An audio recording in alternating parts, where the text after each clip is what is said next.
Literally मसँग आएर 2 दिनको जिन्दगी हो, हाँस्नुपर्छ, खेल्नुपर्छ, रमाउनु पर्छ। अरे ए हो तो मेरो भाग्यमा भगवानले त्यो भाग्य लेख्ने दिन लेख्दै लेख्नु भएन के, छुटाउनु भएछ, बिर्सिनु भएछ, भुल्नु भएछ, आई डोन्ट नो, तर त्यो लेखेन के मेरो भाग्यमा, लेखिएन।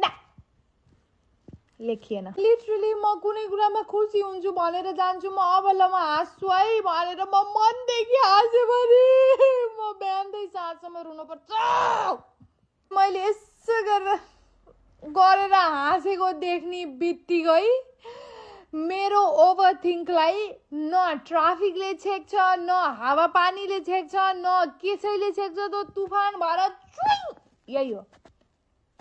यही हो मेरो ओभरथिङ्क, खतम। Like literally that's the one, त्यही हो मेरो ओभरथिङ्क। यस्तो दौडेर आउँछ, यस्तो तुफान भएर आउँछ अनि झड्याक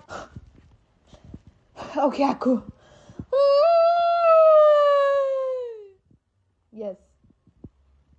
Yes, within 1 second, like literally within 1 second, भगवानले मलाई खुसी भएको देख्न नसकेर तो मेरो खुसी हुने आत्मालाई मबाट चोरेर लिएर जानुहुन्छ अनि आफ्नो त